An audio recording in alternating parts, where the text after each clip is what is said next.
Bismillahirrahmanirrahim. Assalamualaikum warahmatullahi wabarakatuh. Bertemu lagi dengan Umi Nini Gawa dengan GN TV YouTube channel dalam Sirah Nabawiyah, pembacaan kisah Rasulullah.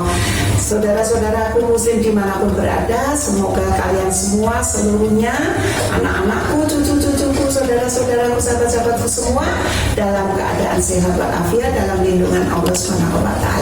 Amin ya rabbal alamin. Kita mulai bacaan Sirah Nabawiyah bagian yang ke-36 hari ini. Allahumma sholli ala Muhammad wa ala ali Muhammad. Sesak dada para penduduk Quraisy, pembesar Quraisy yang saat ini karena pengikut Muhammad Rasulullah Muhammad SAW semakin begitu meluas dan kuat, sehingga setiap mereka geram sekali karena pengikutnya semakin meluas. Semua gangguan dan siksaan seolah tidak berpengaruh bagi para pengikut muslim, sehingga ada satu tokoh masyarakat Quraisy, pembesar Quraisy yang bernama Utbah, menawarkan Utbah bin Rabi'ah mengusulkan kepada seluruh masyarakat Quraisy, bagaimana dengan cara kekerasan tetap saja Muhammad tidak mau meninggalkan ajaran agamanya yang baru. Aku mempunyai usul, bagaimana kalau kita tawarkan beberapa usulan saya ini kepada Muhammad. Semua penduduk Quraisy merasa setuju. Akhirnya Utbah bin Rabi'ah pergi ke rumah Rasulullah. Kalau kalian setuju, aku akan pergi ke rumah Rasulullah, ke rumah Muhammad, katanya seperti itu. Semua penduduk Quraisy terdiam sejenak, akhirnya pada setuju semua. Coba laksanakan usulmu Utbah, kami bersedia memberikan apa saja kepada Muhammad asal Muhammad mau bungkam, kata mereka. Utbah bin Rabi'ah pun akhirnya menemui Rasulullah SAW. Anakku, katanya dengan lemah lembut, engkau adalah orang terpandang, terhormat di bangsa kita. Namun kini engkau membawa soal besar sehingga membuat masyarakat kita tercerai-berai. Sekarang ini dengarlah, aku akan menawarkan kepadamu beberapa tawaran. Semoga kamu mau berpikir dan mau menerimanya seperti itu. Bagaimana anakku? Saya ada tawaran, yaitu apabila engkau menginginkan harta, kami seluruh penduduk Quraisy akan memberimu harta sehingga engkau akan menjadi orang yang terkaya di kota Mekah. Dan apabila engkau ingin suatu kedudukan, kami akan mengangkatmu sebagai pemimpin kami, dan kami akan meminta persetujuan kepadamu apabila ada suatu permasalahan. Semua kami serahkan keputusan kepadamu. Apabila engkau ingin menjadi raja, kami akan menobatkan engkau menjadi raja. Apabila engkau sakit yang tidak bisa engkau sembuhkan sendirinya dengan sendiri, kami seluruh penduduk Mekah Quraisy akan memberikan pengobatan sehingga kamu bisa sembuh.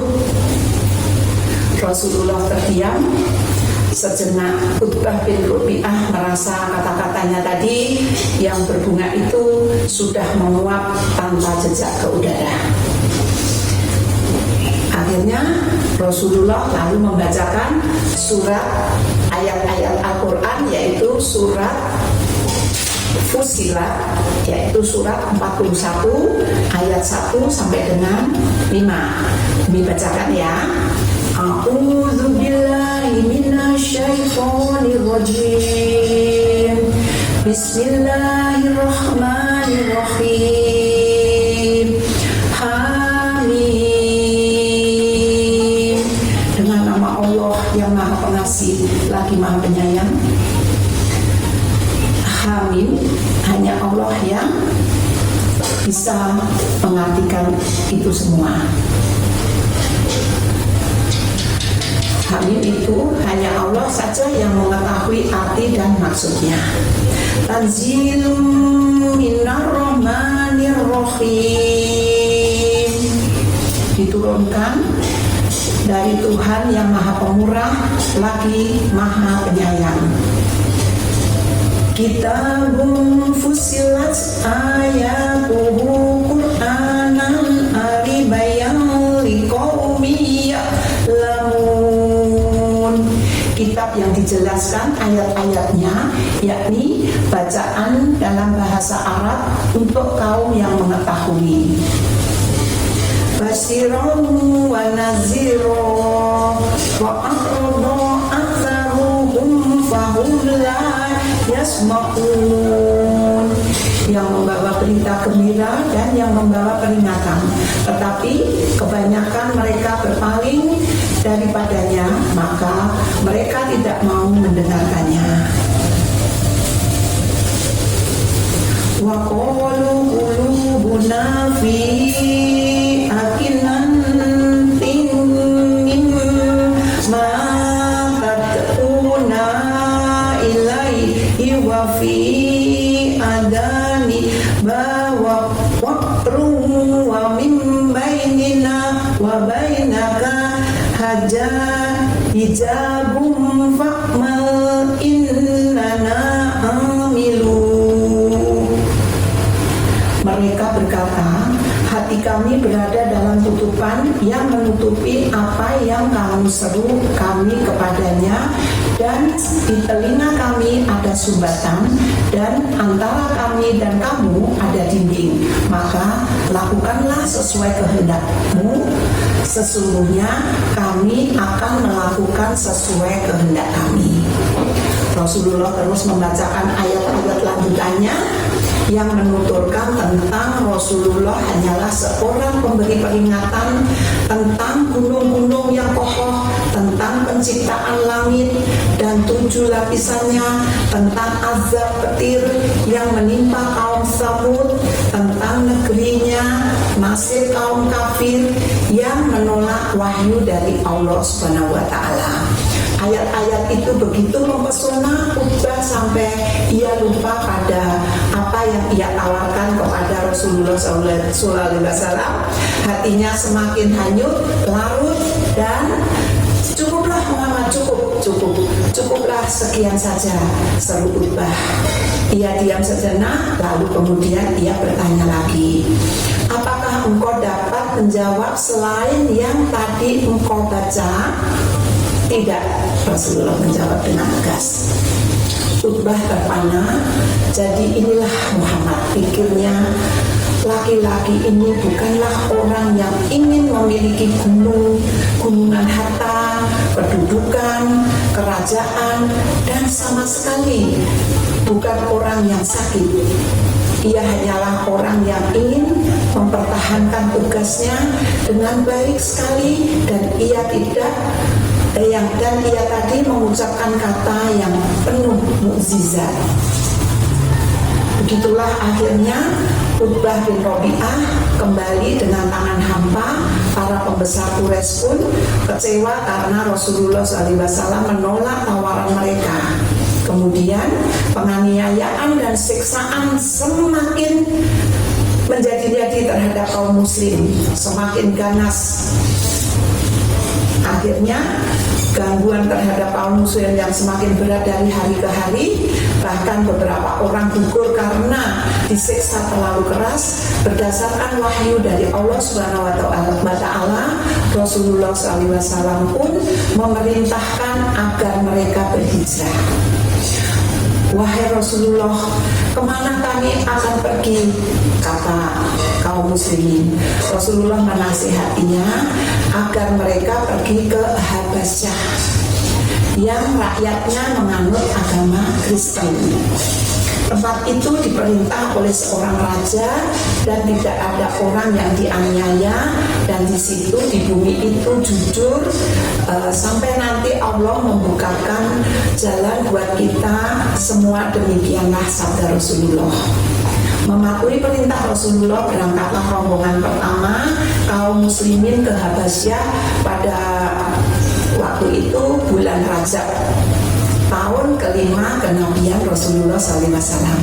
Rombongan itu terdiri dari 12 orang pria dan 4 orang perempuan. Dengan sembunyi-sembunyi mereka berangkat meninggalkan Mekah, menyeberangi laut benua Afrika, menyeberangi laut ke benua Afrika, dan tiba di pantai Habasyah seperti yang dikatakan Rasulullah SAW.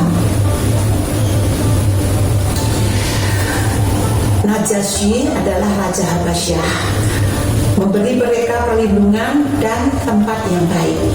Kelak ketika mendengar bahwa orang Quraisy tidak lagi menyiksa kaum muslim, mereka akan kembali pulang ke Mekah. Namun ternyata berita itu tidak benar. Di Mekah keadaan justru semakin buruk bagi kaum muslimin. Mereka pun berangkat kembali ke Habasyah, kali ini dengan jumlah rombongan yang lebih besar, yaitu terdiri dari 83 pria dan 18 wanita, dipimpin oleh Ja'far bin Abi Thalib. Saat itu Habasyah adalah negara yang meliputi bagian dari selatan Mesir, yaitu terdiri dari Eritrea, Ethiopia, Sudan, dan Habasyah. Artinya Habasyah itu artinya persekutuan. Dahulu Habasyah bersekutu dengan kerajaan Sabah atau Himyar. Kaum muslim berangkat dari Teluk Suaibah sebelah selatan Jeddah. Untuk bagian 36 sampai di sini dulu. Semoga bisa dipahami. Apabila ada tutur kata yang kurang berkenan, ada salah-salahnya, mohon dimaafkan ya.